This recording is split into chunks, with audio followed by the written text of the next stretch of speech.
Salam hati gembira. Alkitab berkata hati gembira adalah obat yang manjur, tapi semangat yang patah mengeringkan tulang. Saat ini kita bersama-sama akan merenungkan apa ciri seorang yang lahir baru. Kita akan membaca dari kitab Efesus yang ditulis oleh Rasul Paulus dari dalam penjara untuk jemaat di satu kota metropolitan yang bernama Efesus, yang hari ini berada di daerah Turki adanya. Saya akan membacakan bagi saudara Efesus pasal yang kelima dari ayat yang ke-14 hingga yang ke-21. Demikian firman Tuhan. Ayat 14. Itulah sebabnya dikatakan, bangunlah hai kamu yang tidur, dan bangkitlah dari antara orang mati, dan Kristus akan bercahaya atas kamu. 15. Karena itu perhatikanlah dengan seksama bagaimana kamu hidup. Janganlah seperti orang bebal, tetapi seperti orang arif. 16. Dan pergunakan waktu yang ada, karena hari-hari ini adalah jahat. 17. Sebab itu janganlah kamu bodoh, tetapi usahakanlah supaya kamu mengerti kehendak Tuhan. 18. Dan janganlah kamu mabuk oleh anggur, karena anggur menimbulkan hawa nafsu, tetapi hendaklah kamu penuh dengan roh. 19. Dan berkata-katalah seorang kepada yang lain dalam mazmur, kidung puji-pujian, dan nyanyian rohani. Bernyanyi dan bersoraklah bagi Tuhan dengan segenap hati. 20. Ucaplah syukur senantiasa atas segala sesuatu dalam nama Tuhan kita Yesus Kristus kepada Allah dan Bapa kita. Dan rendahkanlah dirimu seorang kepada yang lain di dalam takut akan Kristus. Ada 8 ayat yang menarik yang kita akan temukan 3 hal untuk menjawab apa ciri seorang yang sudah lahir baru. Yang pertama, orang lahir baru harus berbeda. Itu dikatakan di ayat yang ke-14 dan yang ke-15 sebagai berikut. Itulah sebabnya dikatakan, bangunlah hai kamu yang tidur, dan bangkitlah dari antara orang mati, dan Kristus akan bercahaya atas kamu. Karena itu perhatikanlah dengan seksama bagaimana kamu hidup. Janganlah seperti orang bebal, tetapi seperti orang arif. Ada hal yang menarik, yaitu pertama, bangunlah, bangkitlah, perhatikanlah. Pada waktu ini dituliskan, itu untuk jemaat Efesus adalah jemaat yang sudah memiliki Yesus sebagai Tuhan dan Juru Selamatnya secara pribadi. Tetapi ada persoalan seperti kita adanya, ada tekanan rohani, baik itu karena hawa nafsu kita yang mencengkeram kita, ataupun karena lingkungan yang tidak bersahabat dengan kita, yang terus ingin menjerumuskan kita ke dalam dosa. Tetapi sebagai seorang Kristen, kita tidak boleh terpengaruh oleh situasi dan kondisi yang ada di sekitar kita. Maka ada hal yang pertama, yaitu kita harus bangun, bukan tidur. Bangun, bukan cuma bangun buka mata, tapi bangkit. Artinya adalah kita bersiap-siap untuk melakukan sesuatu yang berbeda, tidak sama dengan kebanyakan orang di sekitar kita. Tapi harus disadari pertama, dengan bangun. Jangan terlena kita, jangan ikut keadaan dunia. Aduh, aku tidak kuat menghadapi persoalan. Cepat bangun, jangan tidur melulu. Secara rohani tentunya ini. Artinya kita harus waspada. Kemudian di ayat yang ke-15 ada perkataan menarik di situ. Perhatikanlah. Apa yang dikatakan di situ? Karena itu perhatikanlah dengan seksama bagaimana kamu hidup. Janganlah seperti orang apa? Bebal, tetapi seperti orang arif. Pada waktu sudah bangun, pada waktu kita sudah bangkit, maka perlu memperhatikan cara hidup kita. Bukan seperti orang yang keras kepala, orang bebal, tetapi seperti orang yang bijaksana, orang yang arif. Artinya dia bukan cuma masalah beriman atau tidak, tetapi mikir apa yang bisa dia kerjakan untuk orang di sekitarnya. Beriman sifatnya personal, tapi pada waktu engkau arif, maka disitulah kita belajar untuk menjadi berkat bagi sebanyak mungkin orang. Bukan untuk diri kita sendiri. Seringkali kita berpikir yang penting aku kuat, aku cinta Tuhan. Tapi pada waktu kita mengatakan kita kuat, kita cinta Tuhan, kita tidak takut apapun masalah. Tapi ingat baik-baik, banyak orang melihat kita, banyak orang mengamati perilaku kita, omongan kita, curhatan kita, keluh kesah kita. orang terus melihat. Oleh sebab itu jangan kita merasa hebat kemudian berkata dengan perkataan iman kita semata, tapi buktikan kepada orang-orang bahwa engkau terus bangun, bangkit, dan perhatikan dengan seksama apa yang kita kerjakan tiap hari. Pastikan tampil beda. Kalau tidak beda, buat apa kita bawa orang untuk datang kepada Yesus? Kalau kita tidak beda, buat apa kita bawa orang untuk dibawa untuk beribadah di gereja kita? Kalau kita tidak bisa tampil beda, maka orang berkata, oh tidak berbeda, sama aja. Maka dari itu, pikirkan baik-baik. Ciri orang yang sudah lahir baru, dia harus berbeda. Sekarang pikirkan baik-baik. Kalau mungkin kita berbuat berbeda dari suami, dari istri, mungkin mereka akan mencemooh kita.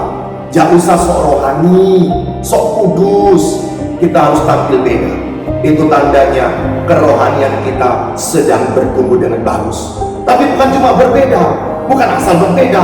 Maka yang kedua dikatakan di ayat yang ke-16 dan 17 sebagai berikut.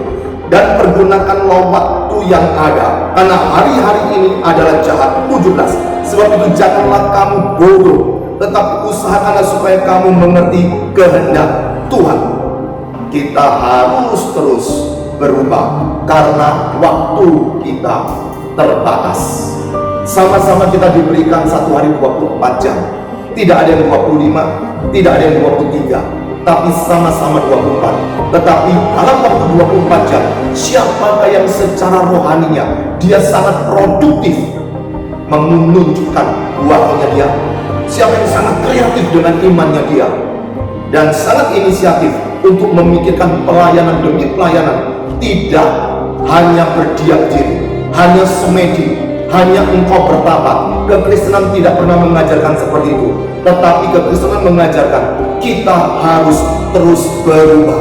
Dan yang menarik dikatakan di ayat yang ke-17 itu, sebab itu janganlah kamu bodoh, tetapi berubah supaya kamu mengerti kehendak Tuhan.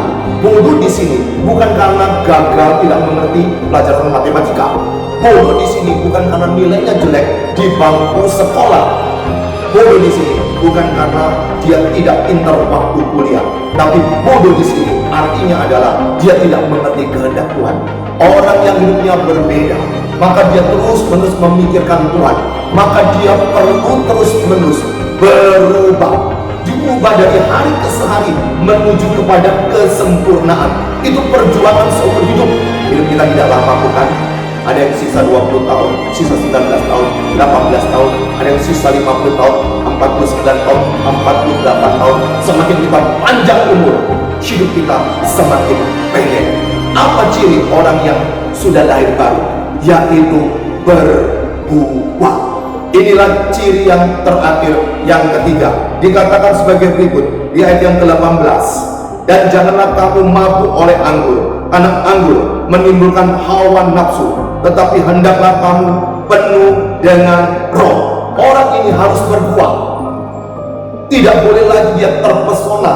Ada perkataan mabuk oleh anggur. Siapakah di sini pernah mabuk? Kalau engkau berkata, ya saya pernah mabuk, berarti belum mabuk. Orang sudah mabuk, dia tidak tahu apa yang dia kerjakan. Itu betul-betul mabuk. Makanya pada waktu orang sudah mabuk, dia tidak bisa menikmati kehendak Tuhan.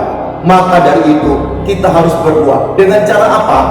Hidup kita penuh dengan roh. Apa ciri orang yang hidupnya penuh dengan roh? Ciri pertama, dia beribadah. Dikatakan di ayat yang ke-19, dan berkata-katalah seorang kepada yang lain dalam mazmur, kidung puji-pujian dan nyanyian rohani, bernyanyi dan bersoraklah bagi Tuhan dengan segenap hati.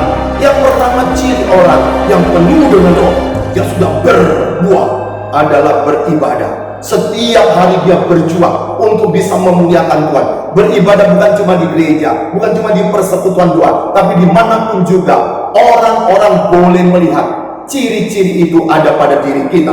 Dan yang kedua, apa ciri orang yang berbuah karena dia sudah penuh dengan Roh Kudus? Adalah bersyukur.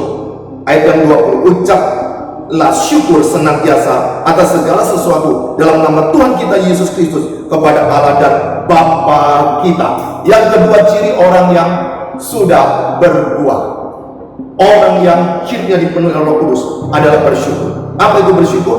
Saudara pernah bersyukur? Bersyukur untuk apa?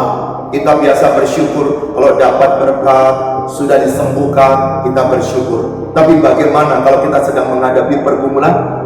Pada waktu anak kita meninggal, suami kita meninggal, istri kita meninggal, apakah kita bersyukur? Bersyukur di sini itu apa artinya?